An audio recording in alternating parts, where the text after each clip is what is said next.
Okay. So very good. So from this old character, we can see kind of the veranda, many features of a veranda, like open on one side, attached to a wall on the other side, sloping roof, bracket. And if we interpret this as a bracket, then that vertical one must be a pillar, right? So a column supporting bracket, and the bracket supporting horizontal beams, and this beams is holding up that sloping roof. And from this specific character representing veranda, there might even be a second story or some kind of a layered structure in the roof, because there's a horizontal line. It could mean a second story. It might also be just one story, and this is just a kind of a layered structure that helped to elevate the roof. Anyway, we got a lot of insight into a veranda by simply looking at the ancient characters from the Shang Dynasty and from the Zhou Dynasty. If we compare it with the archaeological site, we can see a veranda looks exactly like what is being depicted in the old characters. Open on one side, wall on the other side, and columns presumably supporting those horizontal members and presumably supporting a sloping roof, right? So archaeology and paleography can work together to give us insight about ancient architecture from the remote past. So the Shang Dynasty is confirmed because an archaeological site at today's city of Anyang, and that is identified with the ancient Shang capital recorded in history as the city of Yin. This is the ancient name. This is a modern city, and the specific location is not in the city of Anyang, but in the rural area in a small village called Xiaotun in today's Henan province. So from historical record, we know that the city of Yin was the last capital of the Shang Dynasty. King Pangeng moved to Yin to establish the capital of Shang Dynasty from around 1300 BCE. So this is the last Shang capital from about 1300 BCE to about 1046 BCE. So from this archaeological site, hundreds of thousands of pieces aurical bone had been discovered. Those aurical bones I showed you before, and this is an inscription of an aurical bone, and those old characters came from these bones. And from these bones, we understand a lot about their life, their politics, and their architecture. And then we can compare what is described in the character and with the archaeological data from excavation, and we got a lot of insight into the Shang Dynasty architecture and urbanism. From the aurical bone script, we know that the Shang Dynasty writing for a specific form of a city called Yong, which is basically a city, a specific form of a city. Later, the same character came to mean harmonious and peaceful, but its original meaning is basically a city. And the Shang Dynasty writing of Yong is like that. The three strokes on the right indicate a river. And on the left side, we have a circular enclosure, which might indicate the wall enclosing a territory. And indeed, the city discovered there, the Yin city discovered there, looks very similar to what the old character suggests. There is a river and there are enclosures and there are architectural complexes there. Huge platforms had been discovered. So these platforms used to be the foundation of palatial architecture, of grand architecture. The architecture for rulers got high platform. And this is also what the Chinese word for architecture came from. I introduced from, last time I talked about Chinese word for architecture is tu mu. And tu means earth and mu means wood. So basically earth to form the core and the foundation, and then wood to build the wall and the roof. So from these archaeological sites, bronze parts were also discovered, and these bronze parts had holes.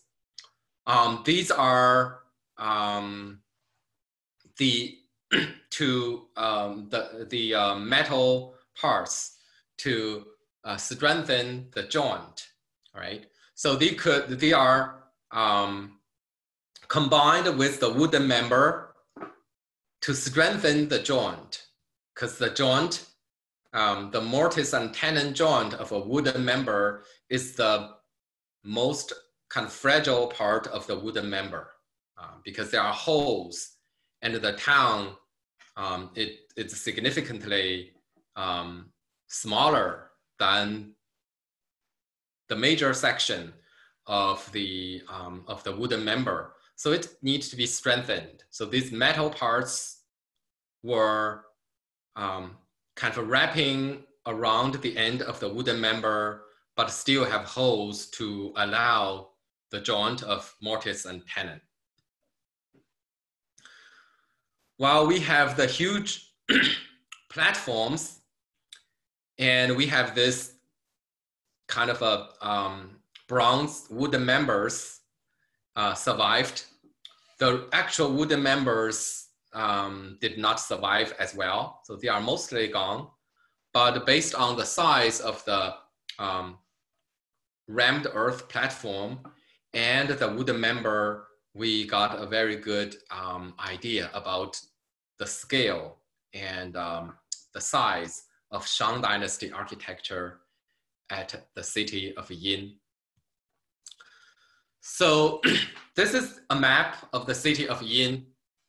Now the city is next to the Huan River. So this is the Huan River, and the Huan River is a tributary of the Yellow River. So it belongs to the Yellow River system, but not immediately next to the main course of the Yellow River. So this is the Huan River, and the city is located at the southwestern side of the river. So this is the city. Here, three major groups of architecture had been discovered: a northern group, a central group, and a southern group. So they are all located here. And it is located at the place where the river curves out. And having a river curves out is a big advantage.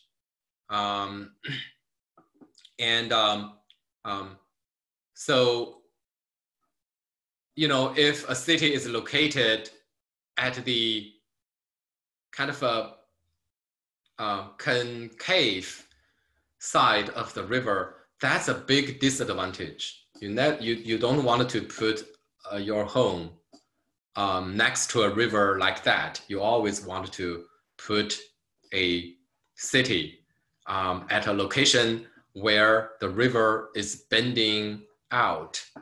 Any spontaneous kind of a reaction to the reason of such a choice? What is the disadvantage of that location? Or what is the advantage of this location? Any spontaneous response to this question? If you build on the side of the river where the river's curving away, like you're gonna get less water around you. Whereas like if the river is curving around your city, you can have like have the city cover the same area, but you get water on more sides, so you get more water access. Mm-hmm. So basically you are saying here, you know, you are basically delineated by the water. The water is like around you, around your residential area. So so that's a good response. Any other comments? What might be other advantage and disadvantage of these? If you build on the top end where it's more not in the curve of the river, you have to spread out more and it's less centralized, I guess. Whereas when you're in the curve, you're free to keep everything more cohesive and together in a single area rather than spreading out horizontally. That's a good response as well. So here, your city can be more compact, and there you have to spread out, stretching along the river in order to have good access to water. So those are very good response. Another thing is, you know, a river is flowing that way. You know, it is always carving the soil away from that side, right? So this is another reason. You know, when a river is curving like that, in the future, it is going to cut away that land. And usually, you know, this side of the river is going to expand. Basically, there is a erosion, right? The erosion happened always on the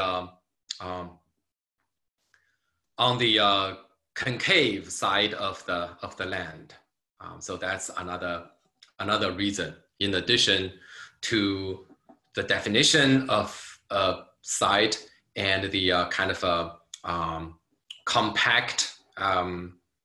compactness of the city and access to water. There's another consideration. All right, so basically this is a city. It's next to a river, and the city of Yin. Three groups, the northern two groups had a big platform like that, right? Big platform.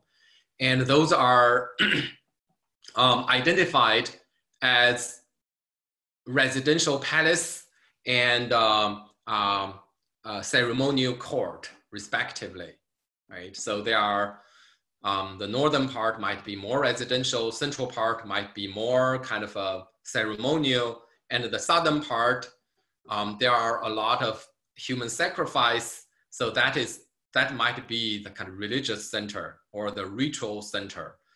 Buildings are smaller in size, but some human skeletons had been discovered there, as well as the auricle bones. A lot of auricle bones were discovered from the southern location that further confirmed this location as the ceremonial center. This is, by the way, consistent with future Chinese urbanism. In future Chinese capital, usually the ceremonial center is located in the southern suburb of the city. And the water also delineated the boundary between the city of the living and the city of the dead. Like what we have seen in some Neolithic site, the tombs and houses are located on two different sides of a river. or a ditch. So here it's the same thing. This is the city, and the tombs are all located on this part, to the north of the river. So archaeologists, based on the archaeological excavation in combination with the study of Chinese script that had some architectural indication. Some of them means tall, some of them, means big building, etc. And they came up with restoration or reconstruction design like that. So this is a modern reconstruction based on the actual measurement of the base of Shang Dynasty architecture at Yin, and the roof is reconstructed based on the study of the old characters. So in the Shang Dynasty, there isn't even bronze carving to interpret the roof. So that data is not available until the late Zhou Dynasty. And your article written by Professor Fu Xinian was mainly from the late Zhou Dynasty. That is, especially from the Warring State period of the Zhou Dynasty, that is from 5th century BCE to 3rd century BCE. So that's much later. So for the Shang Dynasty, there isn't even bronze image to interpret. We only got archaeological site, and we got those paleography, right? So, and also we have historical record that indicate Shang Dynasty building for the rulers sometimes got double roof. That is, 殷人重屋, 重屋 is interpreted as double roof. That's called a 重屋. Double roof is confirmed by some Shang Dynasty character, like this character, which means tall. Looks like it's got kind of a double roof. And that's one of the source or inspiration for a reconstruction like that. So many other words, I'm just showing you a few of them. So, and I'm not going to elaborate on that, but just to show you a few old characters from Shang Dynasty that might inspire our imagination about Shang Dynasty city and architecture. The character for capital, Jing, could be interpreted as a enclosure. There are different ways of writing this character, and they all indicate some kind of enclosure, and that is quite consistent. For example, here there is an enclosure, and this one, it indicates an enclosure, four-side square enclosure with kind of a pavilion, the structure on each side, which might indicate a gate. So a capital city is an enclosed square area that was gated with monumental structure. That's basically what we can interpret from the old characters that describes a capital city, right? Now, let's take a look at the tomb from the north side of the Huan River. The Shang Dynasty tomb, you have read about it in your textbook. So I'm just going to highlight a few things. So Shang Dynasty tombs, the monumentality went underneath. So instead of having tall buildings on top of the burial chamber, unlike the Egyptian pyramid, there's no kind of huge superstructure above the burial site. Rather, it is the depth went into the earth that symbolize the status and hierarchy of the tomb. And Shang Dynasty tomb, the status is indicated by its size, its layer, and its number of ramps leading to different levels of the pit. This is a kind of a middle rank Shang Dynasty royal tomb from Yin, and it might be belonging to one of the kind of famous late Shang king whose name is Wu Ding. And Wu Ding got a famous wife, Fu Hao, or Lady Hao. So his tomb is a middle rank tomb. It got two layers of the pit. So there's an outer layer and there's an inner layer. So there are two steps. And then within the inner layer, it is the pit for the coffin. It also got two ramps leading from the ground to the pit, right? So these are middle rank because there are bigger tombs from the Shang Dynasty from the same site that might got 3 layers of the pit. So you go one step down and a second step and then a third step. And there are also these 3-layered big tombs also got like more ramp, sometimes got 4 ramps from all 4 directions of the square pit. Right, so Wu Ding's tomb, it belonged to a middle rank. So basically those, just like Egyptian pyramid, some of them are big, some of them are small.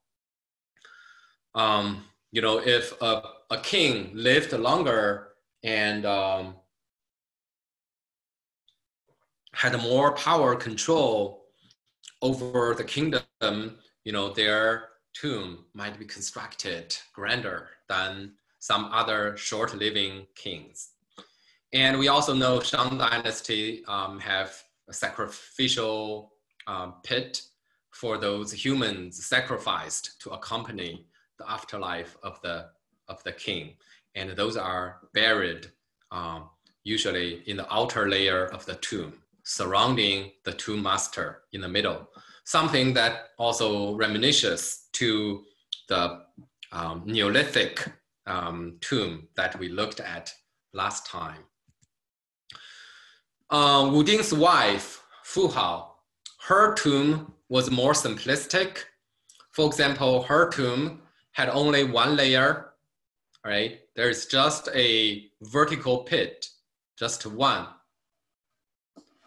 And then at the center is the coffin pit called Yao Keng, or waste pit.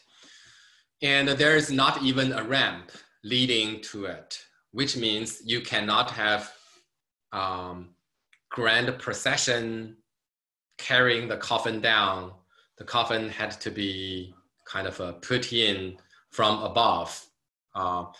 The design of the tomb restricted the ceremony to a certain degree that also indicative for the hierarchy of the tomb and the status of the tomb master.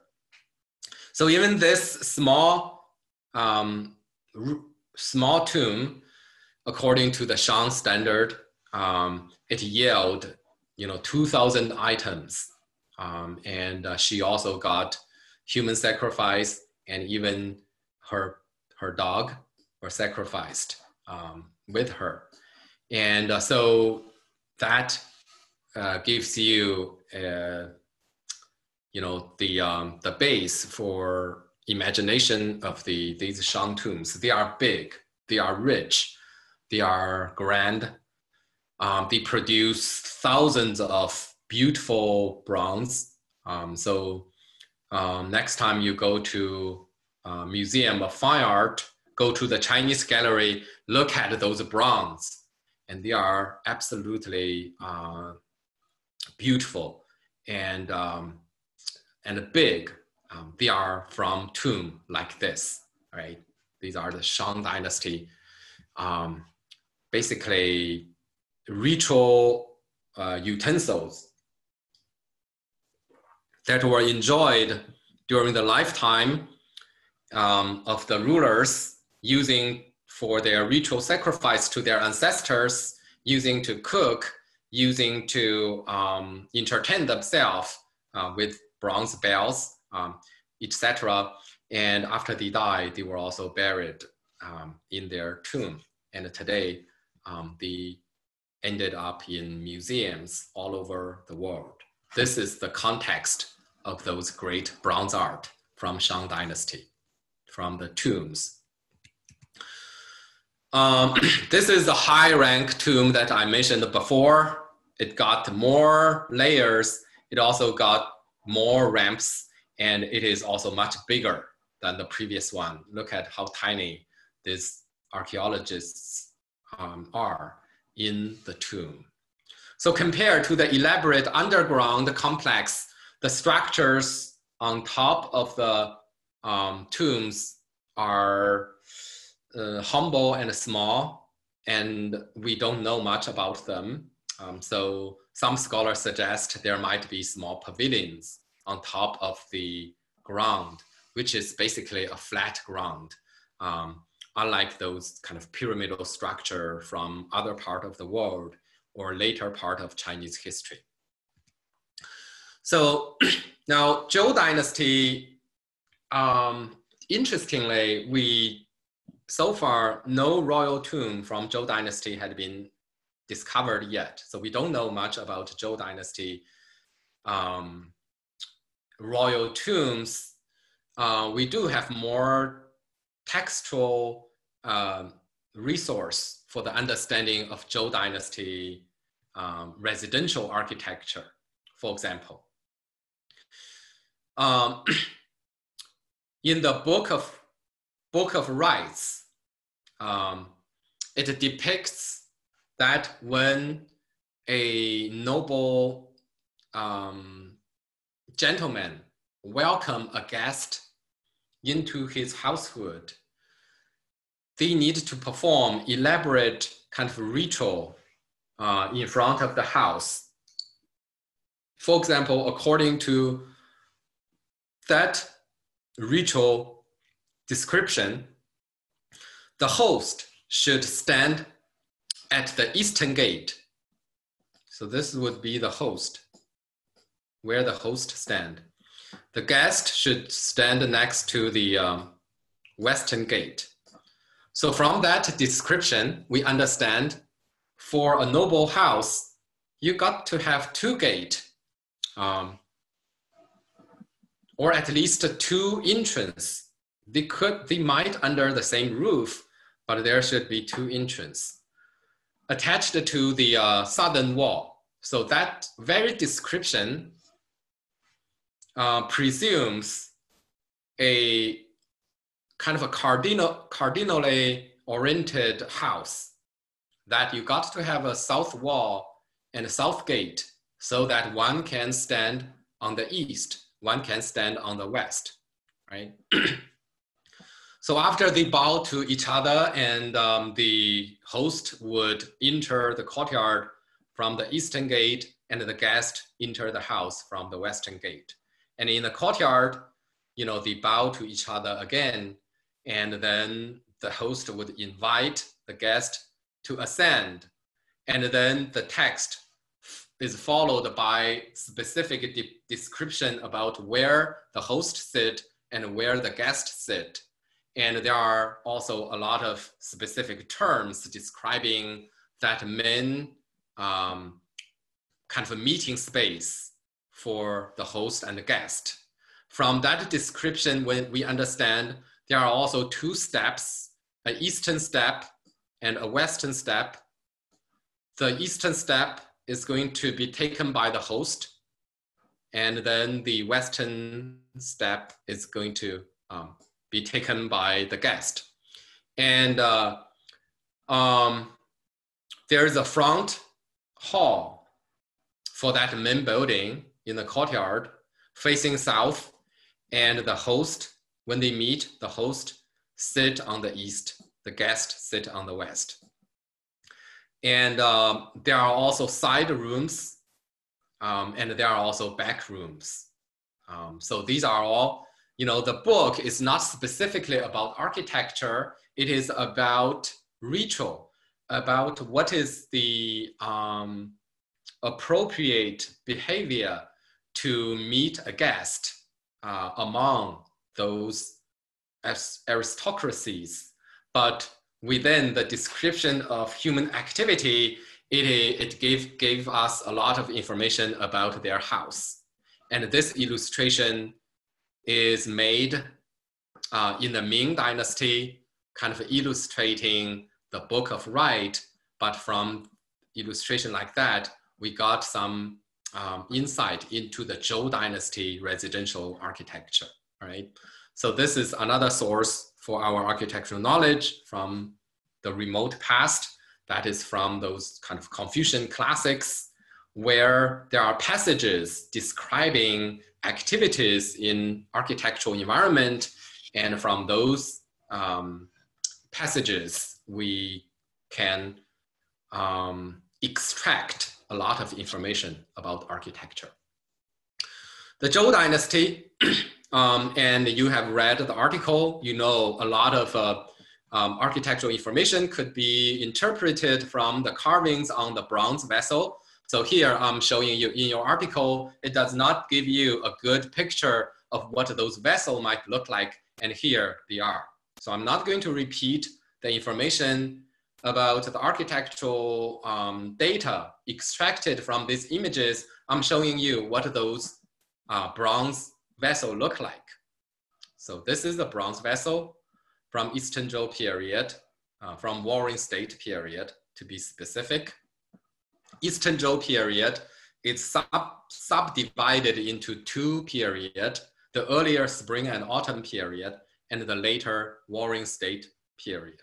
Right? So this is a bronze, and around the body there are carvings, and these carvings bear a lot of architectural information. So basically, Professor Fu Xinian argued that these images illustrate the Zhou Dynasty architectural type called the Taishi, all right?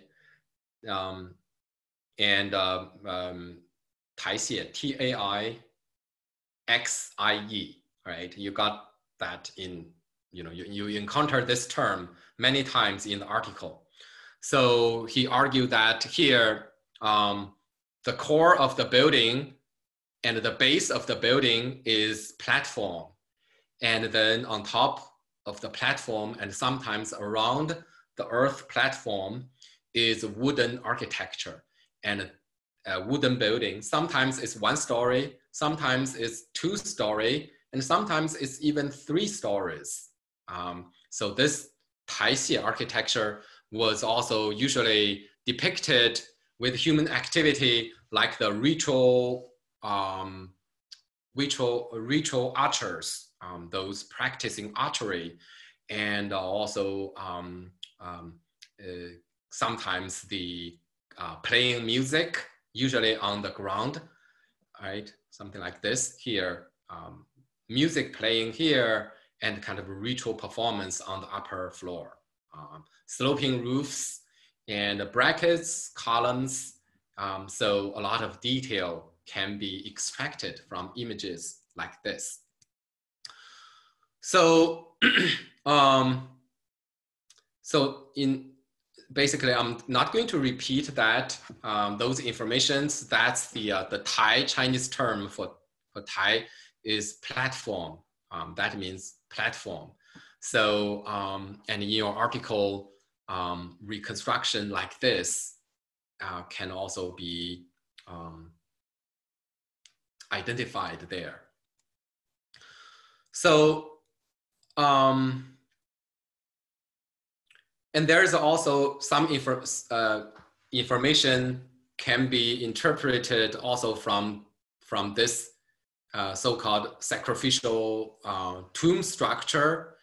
And it got multi-layered wooden structure around a rammed earth platform. So that would be what Professor Fu Xinian called the Taishi Building. And this is a kind of a tomb structure with enclosures and with gate. And this is, by the way, also the earliest architectural plan drawing, and it is carved on a bronze plate from a location where this kind of a tomb structure used to stand.